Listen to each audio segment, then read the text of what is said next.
안녕하세요. 박지영 변호사입니다. 오늘은 판례로 보는 법리이야기 시간인데요.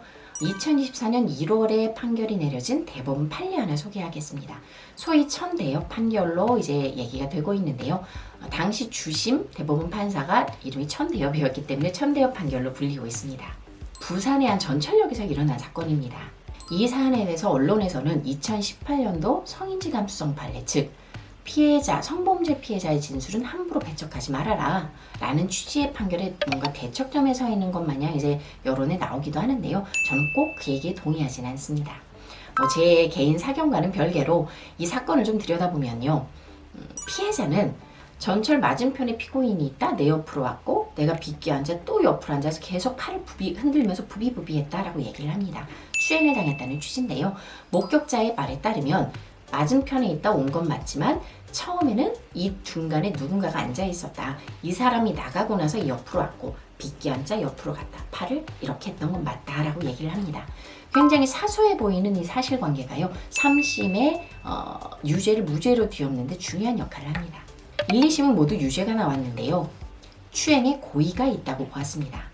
이 사건의 특징은 피고인이 장애 2등급을 가진 자폐아였습니다. 지적 능력이 약 사회적으로 한 8세 정도에 불과한 사람이었고요.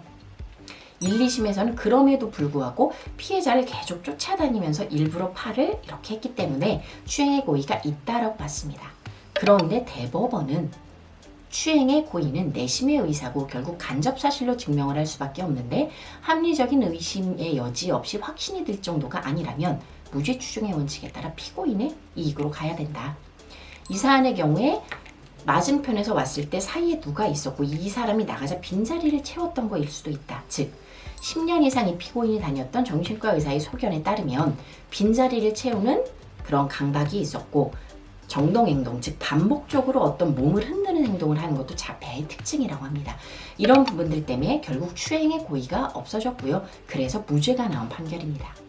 이 판결에서는 성범죄 피해자의 진술 신빙성이 중요한 건 맞다. 즉 2018년도 성인지 감수성 대법원 판결을 그대로 존중합니다.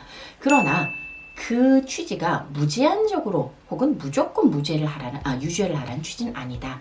즉 이건 사실 일반적으로 다 알고 있는 원칙을 재확인한 것에 불과합니다. 따라서 2018년도의 판결을 대척점에 있다거나 부인하는 내용이 아닙니다. 다만 이 판결의 일부를 보통은 다른 사건에 갖다 쓰는데요. 정말 피해자가 억울하고 정말 범죄를 당한 사건에서도 피고인 측에서 이런 판결들을 갖다 쓰면 조금 억울할 수는 있을 수 있습니다.